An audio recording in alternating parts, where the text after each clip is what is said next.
Berkshire Hathaway is one of the most valuable companies on Earth. It doesn't make phones. It doesn't run data centers. It doesn't have a super app. It owns stakes in Coca-Cola, Apple, American Express, and Geico.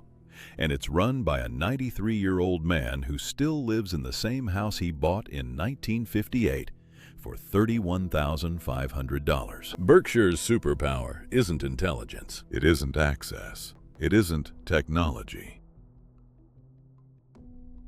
Warren Buffett has a concept he calls the Circle of Competence. The idea is simple. You have a domain where your knowledge is deep, your pattern recognition is sharp, and your edge is real.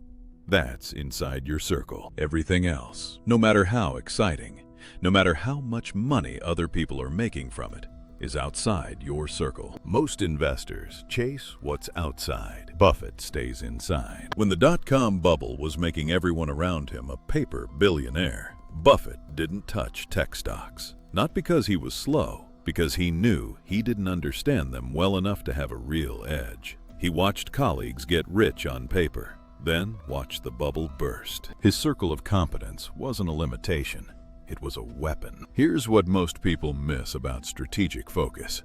Saying no isn't about being conservative. It's about protecting the conditions that allow you to be consistently excellent. Think about what Berkshire has not done over the past 40 years. No acquisitions in industries they don't understand. No chasing trends that don't fit their model. No restructuring into a conglomerate of unrelated bets just because capital is available. Meanwhile, every major company that tried to be everything, that diversified beyond their competence, paid for it. GE spent decades building the most sprawling industrial empire in American history. Finance, media, healthcare, aviation.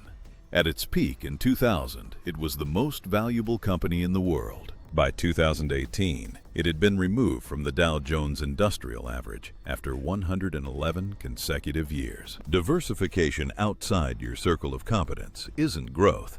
It's slow disintegration. There's a paradox at the heart of this strategy. The more opportunities you say yes to, the more diluted your attention, your capital, and your execution become. The fewer things you pursue with full conviction, the more exceptional each one becomes. This is what Greg McKeown called essentialism. The idea that the disciplined pursuit of less is not a retreat, it's an advance. Buffett puts it more bluntly. He once told a room of MBA students that the way to get rich is to write down your top 25 goals. Then circle the 5 most important ones. The remaining 20? Don't just deprioritize them. Avoid them at all costs. Because those 20 goals are dangerous precisely because they're good enough to distract you, but not important enough to matter. That list of 20 is your enemy, not your backup plan. Berkshire's real edge isn't stock picking, it's institutional temperament. While everyone else is reacting to quarterly earnings, geopolitical noise, interest rate shifts, and the latest narrative on financial media, Berkshire is doing nothing. Buffett calls it masterly inactivity, the willingness to sit on cash, to wait, to resist the pressure to look busy. In markets and in life, the loudest signals are usually noise. The real moves are quiet, slow, and deeply unfashionable. The companies that win by doing less aren't passive, they're precise.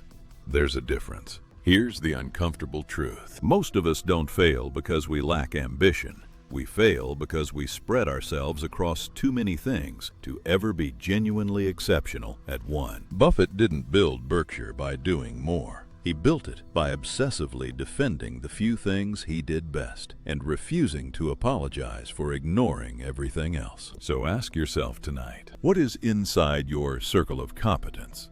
The thing you understand so deeply that your edge is real, not imagined. And what are you still doing that falls outside it? Not because it's bad, but because it's just distracting enough to feel productive. That gap is where most potential gets buried. Strategic intelligence snippets.